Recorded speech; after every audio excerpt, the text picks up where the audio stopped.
প্রণাম। আমরা আধ্যাত্মিক পথ নিয়ে বা আধ্যাত্মিক পথের চলা নিয়ে বিভিন্ন রকম ভিডিও পাচ্ছি বা ভিডিওতে বহু রকম আলোচনা পাচ্ছি। তো সেইখানে একটি গুরুত্বপূর্ণ বিষয়, কোনো এক সময় রাজস্থানের টঙ্ক জেলায় থাকাকালীন অবস্থায় ওখানের একজন মাস্টারমশাই, যিনি এখন প্রিন্সিপাল হয়ে তারপর পিও ইত্যাদি পদে আছেন, যাই হোক ভক্ত মানুষ আর কি, আসলেই জিজ্ঞেস করেছিলেন যে মহারাজজি, সাধন পথে দেখি বহু মানুষ গুরু হতে দীক্ষা লাভ করেন এবং যে যে পরম্পরার যা যা কিছু করণীয়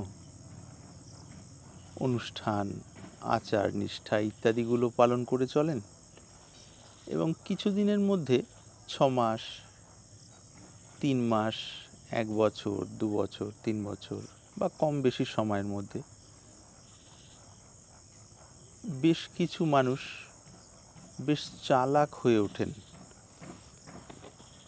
চালাক মানে আগে যেমন জাগতিকভাবে যেমন ছিলেন, সাধারণ রাগ দেশযুক্ত কর্মের যে জীবন, সুখ দুঃখ জ্বালা যন্ত্রণা ভালো মন্দ এই দিয়ে দীক্ষা ইত্যাদি হওয়ার পর কোনো পরম্পরার অনুযায়ী বা কোনো পরম্পরা ধরে চলার মানুষ হওয়ার পর কিছু নিয়মকানুন শিখে নিজেদের বিশেষ বলে মনে করেন এবং যারা নিয়মকানুন ধরে চলেন না তাদের একটু হেয় করা আর কি, খানিক তুচ্ছ-তাচ্ছিল্য করা ইত্যাদি করেন। তো এর কারণ কি মহারাজজি? উনি জানতে চান। প্রসঙ্গক্রমে তখন বেরিয়ে আসে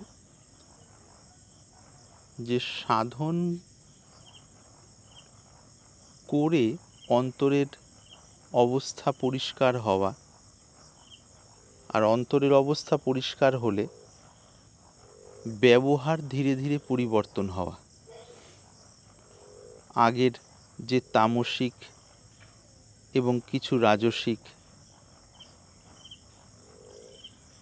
যে ভাবনা এবং তার সাপেক্ষে ব্যবহার হতো, সেগুলো পরিবর্তিত হতে থাকে। সঠিক সাধনের প্রভাবে মন শুদ্ধ হলে তামসিক রাজসিক বিষয়গুলো বেশ কিছু মাত্রায় কমতে থাকে। কমে সেখানে ধীরে ধীরে একটু একটু করে সাত্ত্বিক ভাব ভেতরে জেগে ওঠে। সাত্ত্বিক ভাব ভেতরে যত জেগে ওঠে, ব্যবহারের মধ্যে জীবনের মধ্যে একটি স্বাভাবিক পরিবর্তন আসে। সেই পরিবর্তনটি ওই যে বললেন যে মাস্টার মহাশয়, যার কথা বললাম, যে চালাক চালাক ভাব, অন্যদের উপরে একটা প্রভুত্ব করার বা প্রভুত্ব ফলানোর ভাব, অনেক কিছু জানি জানি ভাব, অন্যদের এটি জানান দেওয়ার কৌশল, এই বিষয়গুলো আসে না। বরং জাগতিক জীবন যখন ছিল, স্থূল জাগতিকভাবেই চলাফেরা, খাওয়া দাওয়া, ওঠা বসা ছিল, তখন যে রাগ দেশের বোঝা নিয়ে জীবন কাটছিল, সেই রাগ দেশ বিষয়গুলো কমতে থাকে, মনের শুদ্ধতা আসে এবং শুদ্ধতা সমান সমান স্নিগ্ধতা। এখানকার স্নিগ্ধতা আসলে ব্যবহারও অনেক স্বচ্ছ, অনেক স্নিগ্ধ হয়। বানিয়ে নয়, এই যে অনেক স্বচ্ছ অনেক স্নিগ্ধ হয়, এই কথাগুলো যদি মানুষ শুনে শুনে অনুকরণ করেন, তাদের স্বচ্ছতা, তাদের স্নিগ্ধতা যে নকল, সেইটি ধরা যাবে। আর সাধন করলে ভেতরের শুদ্ধি যখন হবে, সেই ভেতরের শুদ্ধিরই রূপ বা বহিঃপ্রকাশ, যে ব্যবহারের স্বচ্ছতা, ব্যবহারের শুদ্ধতা, একটা আন্তরিক ভাবের আদান প্রদান মানুষের সাথে। এইটি ওই নকল যে স্বচ্ছতা বা নির্মলতা, স্নিগ্ধতার যে ভাব, তার থেকে সম্পূর্ণ পৃথক হবে। নকলের মধ্যে সুগন্ধ থাকবে না, যেহেতু বানানো মূলটা, সেই জন্য সুগন্ধ থাকবে না। এবং যিনি বানাচ্ছেন তিনিও ভেতরে ভেতরে খিটখিটে হয়ে পড়বেন, পরিশ্রান্ত হয়ে পড়বেন, ক্লান্ত হয়ে পড়বেন, যেহেতু বানানো। তো মূলত মনের স্তরটা তমগুণ প্রধান। এবার সেখানে যদি সাত্ত্বিকতার অভিনয় করা হয়, তো সেই অভিনয়টাই সব থেকে বড় বোঝা হয়ে দাঁড়াবে তার পক্ষে। আবার মাঝে মাঝে অভিনয়ের তার কেটে যাবে, তার যেন কেটে না যায় সেই জন্য আবার ভেতরে সতর্কতা। এই আনুষঙ্গিক একটা মানে নকল রাজ্যের সূচনা হয়ে যায় আর কি। কিন্তু আসল যেখানে হয় সেখানে বিষয়গুলো অন্যরকম হয়। একটি ভিডিওতে আমরা পেয়েছিলাম বোধহয় এই ধরনের কিছু কথা, সাধনার গোড়ার কথা, যতদূর মনে পড়ে ভিডিওর এইটি নাম থেকে থাকবে বা এইটি নাম। তো যাই হোক, তাহলে ওই যে কোনো পরম্পরা থেকে যুক্ত হয়ে হঠাৎ করে পরম্পরার নিয়মকানুনগুলোকে বাহ্যিকভাবে গ্রহণ করে সেরকমভাবে নিজের রং ঢং পাল্টে যে নকল হয়ে যাওয়া, এইটি একটি ভয়ঙ্কর বাধা সাধন পথে। দেখা গেছে কেউ কোনো বিশেষ পরম্পরার সঙ্গে যুক্ত হয়ে আগে বিভিন্ন পড়াশোনা অন্যান্য বিষয়ের মধ্যে ছিলেন, হঠাৎ করে বেসুরো গলায় গান গাইতে শুরু করেছেন, ছেলে আর কি। কারণ অনুসন্ধান করতে গিয়ে দেখা গেল যে সেই পরম্পরায় জপ ধ্যান সবাই করেন, কিন্তু জপ ধ্যানকারীদের মধ্যে বেশ কিছু মানুষ আছেন বিশেষ, তারা ঠাকুরের নাম গুণগান ভজন ইত্যাদি করেন, এবং তার মধ্যেও কেউ কেউ বেশ খানিকটা ভালো, আসলেই ভালো আর কি। এবার এই ছেলেটি দেখলো যে আরে আমাকে তো বিশেষ হতে হবে, বিশেষ হওয়ার জন্য ঝট করে সেই আসরে বসে যেন আমি একটা কিছু চমক দিতে পারি মানুষের দৃষ্টি আকর্ষণ করার জন্য, হঠাৎ নিতান্ত ভাবহীন এবং বেতালে গলায় অদ্ভুতভাবে মানে চিৎকার করে গান আর কি। যে গান যারা শ্রবণ করেন তাদের পক্ষেও মানে মনোরঞ্জক বা মনের বিশ্রান্তিদায়ক তো নয়, বিপরীতটি। মানে কি করে সেখান থেকে রেহাই পাওয়া যায় সেইটির জন্য তখন ভাবতে হয় আর কি। তো যাই হোক, এটা একটি প্রাসঙ্গিক বিষয় মনে আসলো। এরকম বিভিন্ন রকম হতে পারে আর কি। কোনো পরম্পরায় লেখাপড়ার বিষয়ে খুব আলোচনা, জাগতিক যে লেখাপড়ার বিষয়, হঠাৎ করে একজন সাধারণ মানুষ সেই পরম্পরায় যুক্ত হলেন, দেখছেন আরে এখানে যারা একটু বিশিষ্ট শিষ্য শিষ্যাত তারা মাঝে মধ্যেই লেখাপড়া, বিভিন্ন ডিগ্রি, উপাধি বা আনুষঙ্গিক বিষয়গুলো নিয়ে বিশেষ চর্চা করছেন আর কি। মঙ্গল গ্রহে গিয়ে কিছু করা, চাঁদে গিয়ে জমি কেনা, জাপান জার্মান এক করে দেওয়া, বিভিন্ন বাজার দর বোঝা, কে কোথায় কি দুরভিসন্ধি করে মানুষকে হাতের পুতুল বানাতে চাইছেন সেগুলো আলোচনা করা। সেই পরম্পরায় যুক্ত হয়ে খুব সাধারণ মানুষ, সাধারণ ছেলে বা মেয়ে, হয়তো গ্র্যাজুয়েশন করেছেন বা করছেন বা পিজি করছেন বা করেছেন বা সেটাও করেননি, হয়তো 11-12 ক্লাস বা মাধ্যমিক, সেখানে গিয়ে দেখা যাচ্ছে আরে ওই আলাপ আলোচনাগুলো যারা করে থাকেন তারা বিশেষ বলে পরিগণিত হচ্ছেন, যে না তথাকথিত ইজি গোয়িং লাইফ, যেটা চলতি জীবন, তা থেকে এরা একটু বিশেষ চিন্তা ভাবনা করেন। সাধনার এই বিশেষ চিন্তাভাবনা যারা করেন তাদের দলে আমাকে নাম লেখাতে হবে, অর্থাৎ তাদের মধ্যে আমিও একজন, এইটি প্রমাণিত করতেই হবে। তার জন্য আমি লেখাপড়া যতই কম জানি, এদিক ওদিক থেকে জোগাড় করে কিছু বলা ইত্যাদি। তখন দেখা গেল এই যে বলা বা জাপান জার্মান এক করা, প্রাচ্য পাশ্চাত্য এক করা, চাঁদে গিয়ে জমি কেনা বা মঙ্গলের মাটি কিরূপ, সেগুলো আমাদের দৈনন্দিন আলোচনার বিষয় আর কি হয়ে যাচ্ছে। এবার সেগুলো করতে গিয়ে দেখা গেছে যে যে কারণে যে সাধন ভজনের পথে এসেছিলাম, জগতের বিভিন্ন স্থূলতা থেকে মন ক্লান্ত হয়ে গিয়ে তার মূলে শান্তি খোঁজার বিষয়ে এসেছিলাম, যে শান্তি পেলে তার প্রভাব হবে পরিবারে এবং সংশ্লিষ্ট মানুষজনের মধ্যেও একটু একটু করে ছড়াবে শান্তি এবং আলো। সেটা না হয়ে বরং আরেক ভূতের বোঝা বহন করা শুরু হলো। তার কারণ এই যে আলোচনাকারী মানুষ, তারা কিন্তু সাধারণত আলোচনা ছাড়া কিছু করেন না কার্যক্ষেত্রে, বেশিরভাগ ক্ষেত্রে আর কি। যদিও ও সামান্য কিছু করেন, তার থেকে বেশি বলা হয়। তো যাই হোক, মূল বিষয়গুলো হলো এইটি আর কি। তো এগুলো হলো সব মায়ার ফাঁদ বা অজ্ঞানের প্রভাবে আমাদের মন এই সমস্ত আবরণের মধ্যে আবৃত হয়ে যায় বা পড়ে যায়, আটকে যায়। সেই কারণে দেখুন, একটা সূক্ষ্ম সংকেত,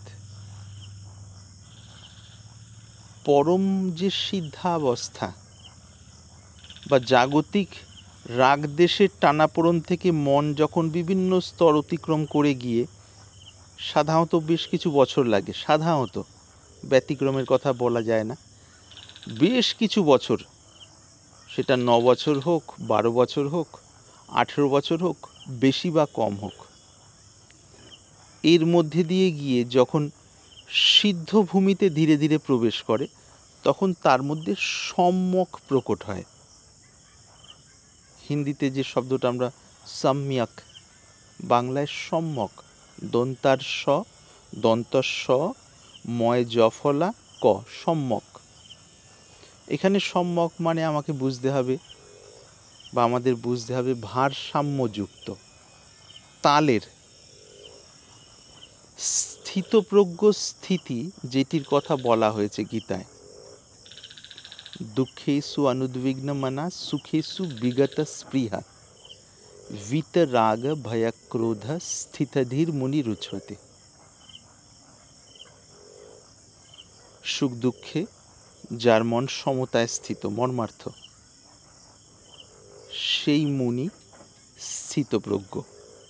শব্দার্থের মধ্যে দিয়ে এলাম না, সরাসরি মর্মার্থের কথায় এলাম।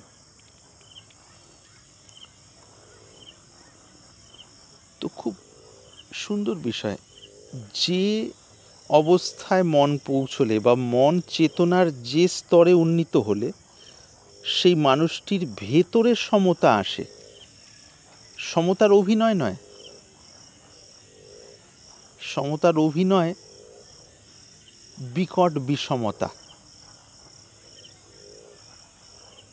বা ভয়ঙ্কর বোঝা, মানসিক কষ্ট বা বন্ধন।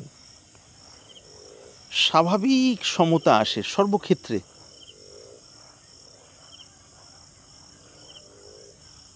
এটি বোঝার আছে বিভিন্ন স্তরে স্তরে আর কি।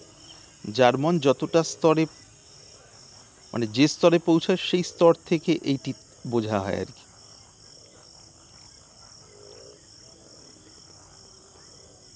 তো সেই পরম সমতা স্তরে মন যখন ধীরে ধীরে প্রবিষ্ট হয়, সেই প্রবিষ্ট হওয়ার যে বিষয়টি, যদি ধরি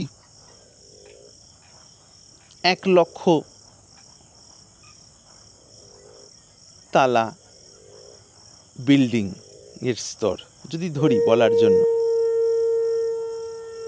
এবার 1 তালায় প্রবেশ করার জন্য যে গেটটি, 1 তালা মানে গ্রাউন্ড ফ্লোর আর কি, একদম সোজা বাংলায় 1 তলা বা 1 তালা, সেখানে প্রবেশ করার জন্য যে গেটটি, দরজাটি, সেইখানেই গুরু সংকেত দেন পথিককে, শিষ্য বা শিষ্যাকে কি অতি বাড়াবাড়ি নয়। কীরকম? অতিবার বেরো না, ঝড়ে পড়ে যাবে, মানে অতি বড় হয়েও না, ঝড়ে পড়ে যাবে, এই ধরনের বোঝায়। আবার অতি ছোট হয়েও না, ছাগলে মুড়াবে, ছাগল মুচড়ে খেয়ে ফেলবে আর কি। অর্থাৎ অতি বাড়াবাড়িও নয়, অতি ঔদ্ধত্য, আমি একটা কিছু করে দেব, সাধন করে না জানি কি কাঁপিয়ে দেব আর কি, না জানি নিজের জীবনের মধ্যে কি পরিবর্তন নিয়ে আসব, এবং তার প্রভাব অন্যদেরও চমকে দেবে। আমার আগে যেমন সাধারণ জীবন ছিল, একদম সমস্ত ভেঙে চুরে নতুনভাবে করলাম, গভীর রাতে উঠে ধ্যান ধারণা শুরু করেছি, এই নিয়ম, এই খাওয়া দাওয়ারের এই পরিবর্তন ইত্যাদি ইত্যাদি, অন্যদের জানান দেওয়া, আজকে এই অনুষ্ঠান, পরশু এই অনুষ্ঠান, ধর্মীয় অনুষ্ঠান তথাকথিতভাবে। এইটা অতি ঔদ্ধত্য, অতি হুজুগ বা আবেগ।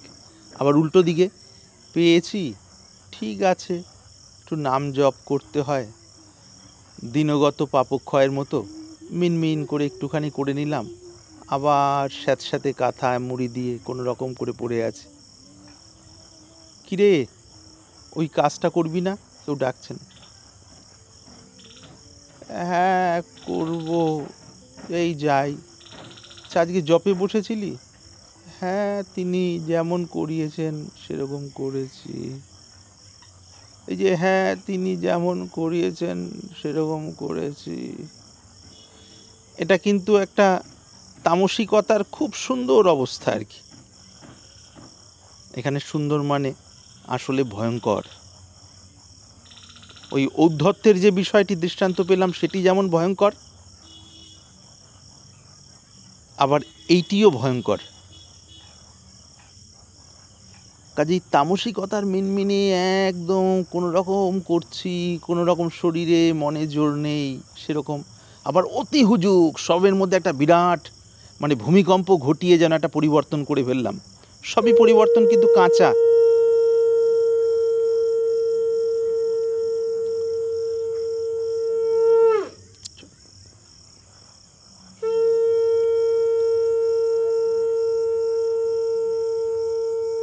বলছি একটু শাখের বিষয়টা হয়ে যাক, সন্ধ্যার শঙ্খ আর কি।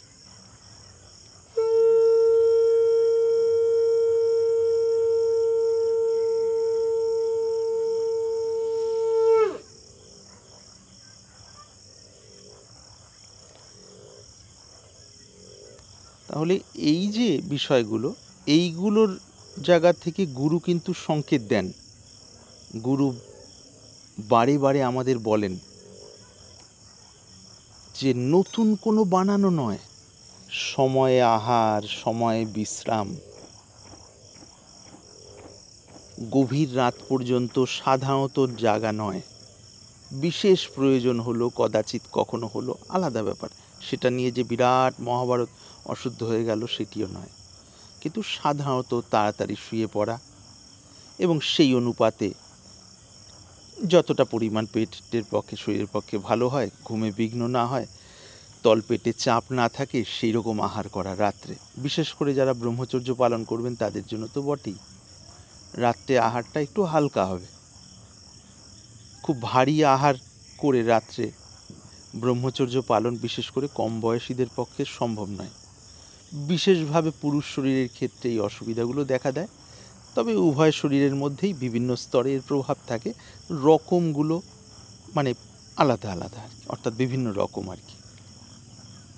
রাত্রে খুব বেশি আহার নয়, হালকা, সেই অনুপাতে তাড়াতাড়ি শোয়া, বিশেষ কাজ না থাকলে তাড়াতাড়ি শোয়া, 10টা, 10:30, বিশেষ কখনো হয়ে গেল ঠিক আছে 11টা, ওই দিকে সেই অনুপাতে ওঠা, অন্তত 5-6 ঘন্টা ভালো করে ঘুম হয়ে গেল, ওঠা। খুব সাধারণ নিয়ম বলছি, যারা 4টেয় উঠতে অভ্যস্ত বা 4:30 উঠতে অভ্যস্ত তাদের কথা এখানে বলছি না। যারা অনেক দেরিতে উঠতেন, দেরিতে মানে 8টা, 8:30, 9টা বা আরও বেশি বা আশপাশ, তারা যখন ধীরে ধীরে জীবনটাকে গোছাতে চাইবেন তখন এইরকম এদিকে চেষ্টা করব 10টা 10:30 আশপাশে শুয়ে পড়ার, ঘুম আসতে আসতে যা সময় লাগলো ওইদিকে মোটামুটি চেষ্টা করব 5টা থেকে 6টার আশপাশে যদি উঠতে পারি প্রথম দিকে আর কি। সেটা না পারলে 6টা থেকে 6:30, সেটাও না পারলে যারা আরও লেট রাইজার ছিলেন, দেরিতে ওঠা মানুষ, 7টা। ধীরে ধীরে সেটা অভ্যস্ত হচ্ছে, তখন ধীরে ধীরে 7টা থেকে 6:30, 6:30 থেকে 6, কেন শরীরের স্নায়ুতন্ত্রে তো সেটা অভ্যাস হতে হবে।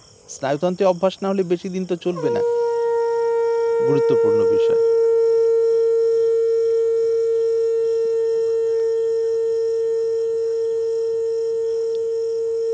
এইভাবে খুব গুরুত্বপূর্ণ জিনিস।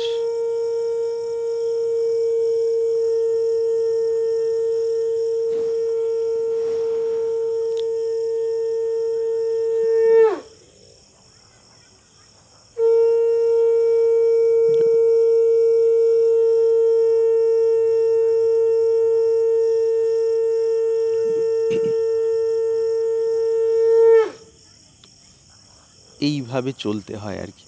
তো গুরু সংকেত দেন যে সময়ে আহার, সময়ে বিশ্রাম, সাদামাটা আহার, আমিষ নিরামিষ কি, এই বিষয়গুলো আলোচনা হয়ে গেছে বিভিন্ন সময়। আর গুরুত্বপূর্ণ জিনিস, প্রথমেই যেন একটা নিজেকেই নিজে চমকে দেবো, একটা বিশেষ একটা আমি কিছু হয়ে গেছি নয়, বরঞ্চ আগে যে যে জায়গায় আমার খামতি ছিল, ঘাটতি ছিল বা আছে, ঢিলেমি ছিল, সেগুলোকে আস্তে আস্তে সংশোধন করার চেষ্টা। আস্তে আস্তে মানে ওই হুটোপাটি না করাটাকে বলা হচ্ছে আস্তে আস্তে। আস্তে আস্তে মানে ঢিলেমি নয় কিন্তু কখনোই। এইটি। আর আরেকটি গুরুত্বপূর্ণ বিষয়, মানুষের সাথে ব্যবহারটা খুব স্বাভাবিক হবে আর কি। হ্যাঁ নমস্কার দাদা, কেমন আছেন? হ্যাঁ দিদি নমস্কার, বা ছোট হলে যা সম্বোধন করার করে, কেমন আছো?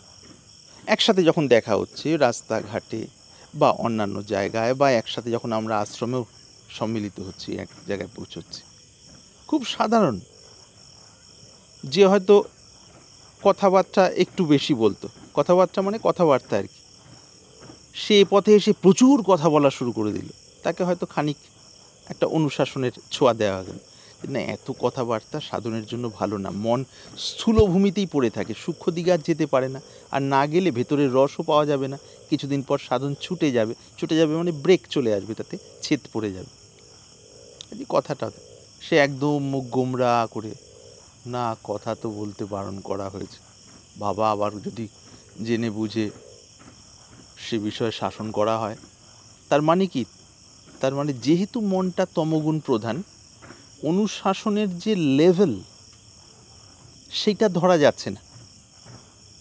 যে ভালো বিষয়টা নিয়ে ছোঁয়া দেওয়া হচ্ছে, মন যেহেতু মূলত মলিন, সেই ভালোটা না ধরতে পেরে মলিনভাবে সেটা রিসিভড হয়ে যাচ্ছে, গ্রহণ হয়ে যাচ্ছে। খুব বেশি কথা বলা বা একেবারে কথা না বলে মুখ গোমরা হয়ে থাকা, এই দুটোর কোনোটাই আধ্যাত্মিক ক্ষেত্রে কাজের নয়, প্রয়োজনীয়ভাবে আর কি। হ্যাঁ একসাথে বহু মানুষ এসছি, কিছুক্ষণ একটা প্রাণের আনন্দে কথা বলবো না, কিন্তু দেখব সেখানে সীমা ছাড়িয়ে যাচ্ছে না তো। এই যে সীমা ছাড়িয়ে যাচ্ছে না তো, এটা বলা হচ্ছে না, এই কথাটাও আবার অনেকে পুনরাবৃত্ত করেন, অর্থাৎ এর পুনরাবৃত্তি হতে থাকে অনেক, রে সাবধান থাকতে হবে, সীমা ছাড়িয়ে যাচ্ছে না তো, সব ব্যাপারগুলো ছেলে খেলার মতো আর কি। আর যদি বুঝতে পারা যায় যে সীমা ছাড়িয়ে যাচ্ছে না তো, তাহলে সেটা আবার মুখে বলে বলে কাকে আমি রিমাইন্ড করছি বা রিমাইন্ডার দিচ্ছি, অর্থাৎ স্মরণ করাচ্ছি। স্মরণ যদি নিজের ভেতরে আসে, তাহলে আমি আবার সেটা বারবার করে বলবো কেন? হ্যাঁ খোলসাভাবে আলোচনা করতে বাধা নেই, তথাপি এই বারবার করে এই রে সীমা ছাড়িয়ে যাচ্ছে না তো, এটা সাবধান থাকতে, এটা তো সেই একটা দুলালের মতো সেই হাস্যকর বিষয় হয়ে দাঁড়ায় আর কি। স্বাভাবিক যে খুব বাড়তিভাবে মানুষকে, ওই যে আমরা আজকাল বলি না, যে কথাগুলো পাই বিভিন্ন জায়গায়, ইমপ্রেসড করা আর কি, সম্মুখস্থ ব্যক্তিকে, সামনে যে মানুষ রয়েছেন তাকে খুশি করা, তাকে প্রভাবিত করা, এগুলো তো মায়ার চাল সোজা কথা বলতে গেলে। আমার ভেতরে খুশির কমতি আছে, তো আমি ভাবছি এই খুশির কমতিটা, গ্যাপটা পূরণ হবে আমার সামনে সম্মুখস্থ মানুষটিকে যদি কোনো না কোনোভাবে খুশি করতে পারি। এবং সেই খুশিটা বেশিরভাগ ক্ষেত্রে নকল। তাকেও করব নকলভাবে খুশি, চেষ্টাটাও হবে নকল, এবং তার ফলও হবে ভেতরের ওই শূন্যস্থানটাও পূরণ হবে না, বরঞ্চ চেষ্টা করলাম কিন্তু শূন্যস্থান পূরণ হলো না, সেই কারণে আবার একটা নতুন দুঃখ, আর এই চেষ্টার ফলও লাভ হলো না, এত খুশি করার চেষ্টা করেও সফল হলাম না, অভিনয় তো প্রাণপণ করেছিলাম। এই হলো বিষয় আর কি এই ক্ষেত্রে। তবে সেরকম নয়, ব্যবহার সাধারণ।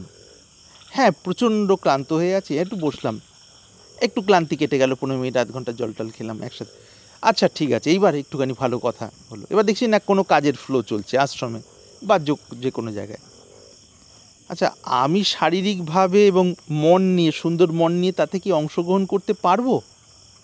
যদি পারি, অবশ্যই তাতে অংশগ্রহণ করা। এবার দেখছি ও আচ্ছা, অংশগ্রহণ করতে গিয়ে আমার থেকে যারা জুনিয়র, মানে গুরু ভাই গুরু বোন সময়ের হিসেবে দেখতে গেলে পরে দীক্ষিত হয়েছেন, ও তারা ওখানে আগে থেকেই বিভিন্ন কাজের মধ্যে যুক্ত হয়ে আছেন, এবং তার মধ্যে কোনো একজন বা দুজনকে বিশেষ দায়িত্ব দিয়ে দেওয়া হয়েছে যে তোমরা বিষয়টা একটু দেখে বুঝে করো। নতুন কেউ ওখানে গেলে আবার তাকে তাদের কথা খানিকটা শুনে নিতে হচ্ছে, তাদের কাছ থেকে জেনে নিতে হচ্ছে আচ্ছা কোনটা কীভাবে হবে। ও আমাকে তাহলে মাথা নত করতে হবে, তাহলে আমি একটু আলগাভাবে কালা পাহাড় হয়ে বসে থাকি। কালা পাহাড় মানে এখানে অহংয়ের ডিপি আর কি, অনুয়ায়ী আর কি। খুব একটু চালাকি করে অ্যাভয়েড করলাম, না ওরা তো করছে সেই জন্য আমি এখানে আছি, কি দরকার। তাই দেখো লেজ কত বড় হয়ে গেছে, আবার এইরকম লেজ বড় হলে তখন লেজ ছাটার দরকার পড়ে, আবার লেজ ছাড়তে গেলে ব্যথায় ওরে বাবা রে গেলাম রে, ছেড়ে দে মা, কেঁদে পাচ্ছে। দেখুন, সিদ্ধাবস্থায় প্রবেশ হলে মনের রাগদেশ কেটে গিয়ে তার মধ্যে সমতার হাওয়া চলতে থাকে, শুরু হয়, তারও বিভিন্ন স্তর আছে। এবার সেই জায়গায় যাওয়ার জন্য গুরু প্রথমে সংকেত দিলেন আমাদের যে না দেখো, সাধারণ ব্যবহার করো, দেখো কোন কোন জায়গায় তুমি নকলকে পুষে রাখছো, বানানোকে পুষে রাখছো। মুখ গোমরা করে ভাতের হাঁড়ির মতো হয়ে অন্যদের থেকে আলাদা হয়ে বসে থাকা, এটাও কোনো বাহাদুরি নয়। আবার অন্যদের মধ্যে ঝাঁপিয়ে পড়ে গিয়ে আমি একটা বিশেষ কিছু জানান দেওয়ার, এটাও কোনো বাহাদুরি নয়। তাহলে রাস্তাটা সেই অনেক আগে বলা হয়েছে, ডাইনে বেদ বামে কুরআন, মধ্যে দিয়ে ফকিরের বয়ান। ডাইনে বেদ বামে কুরআন, মধ্যে দিয়ে ফকিরের বয়ান। লালনের কথার মধ্যে আমরা পাই। অর্থাৎ এখানে সার বুঝবো, শব্দার্থের দিকে যাচ্ছি না, সেই গুরুর সংকেতটা ধরতে হবে, তিনি ঠিক আমার সাধন ভজন কেমন চাইছেন, সাধন ভজনের সাপেক্ষে আমার ব্যবহারটা কেমন চাইছেন, চাইছেন কেন চাইছেন, চাইছেন আমার মঙ্গলের জন্য চাইছেন, তো তার কোনো স্বার্থ সিদ্ধ হোক এই কারণে চাইছেন না একেবারেই কোনো সময়। আপাত দৃষ্টিতে যেটা তার স্বার্থ বলে মনে হচ্ছে, সেই স্বার্থটার গভীরে বহু মানুষের স্বার্থ নিহিত হয়ে রয়েছে। মন শুদ্ধ এবং সূক্ষ্ম হলে সেটি পরিষ্কারভাবে বোঝা যাবে। স্থূল অবস্থায় এটি ধরা যায় না সাধারণত, আর ধরলেও মনে থাকে না, আবার ওই স্থূল অবস্থায় মনটি নেমে আসে। ধরলে মানে ধরিয়ে দিলে আর কি, বা কোনোভাবে ধরা পড়লেও সাময়িক হয়, স্থায়ী হয় না। তো সেই জন্য ওই সংকেতগুলো ধরা, যে আমার কাজকর্ম কীরকম হবে, সবার সাথে মিলেমিশে আমি কীরকম করব, আমি কি বহুজনের সাথে মিশে নিজেকে একটা বিশেষ মনে না করে সাধারণভাবে নিজের কায়িক এবং মানসিক সেবাটা দিতে পারছি, না ভিতরে অহংয়ের বেলুনটা ফুলে মানে বড় হতে চাইছে আর কি, যে না যেখানে প্রশংসা নেই কোনো রকম দায়সারাভাবে একটা সেবা দিয়ে আস্তে করে সাইড হয়ে যায় মানে সরে পড়ি, সাধারণ শব্দ আর কি, এগুলো ব্যবহারে হয় চলতিতে। তার মানে কোথায়? আমি পালিয়ে বেড়াচ্ছি সত্যের কাছ থেকে, আবার চাইছি শান্তি, পরস্পর বিরুদ্ধ নয় কি? সত্যের কাছ থেকে কি, যে 10 জন বসে একটা সেবার মধ্যে রয়েছি বা চলতে ফিরতে রয়েছি, কিন্তু যেই দেখছি আমার প্রতি বিশেষ প্রশংসা বা বিশেষ কোনো কারো খেয়াল পড়ছে না, তাহলে এক নয় আমি সেবাটা ঢিলা দিচ্ছি, অথবা দায় সারা মতো করে পালাতে চাইছি, বা কোনো না কোনো কৌশলে সেখান থেকেও আবার বিশেষ মানে অন্যদের তরফ থেকে হাজি বা সমর্থন বা প্রশংসা আদায় করার চেষ্টা করছি। যদি এগুলোর কোনোটা না হয়, অন্য কোনো বাহানা খুঁজে বেড়াচ্ছে। এইটা কে করছে? মায়ার অধীন মনই তো করছে।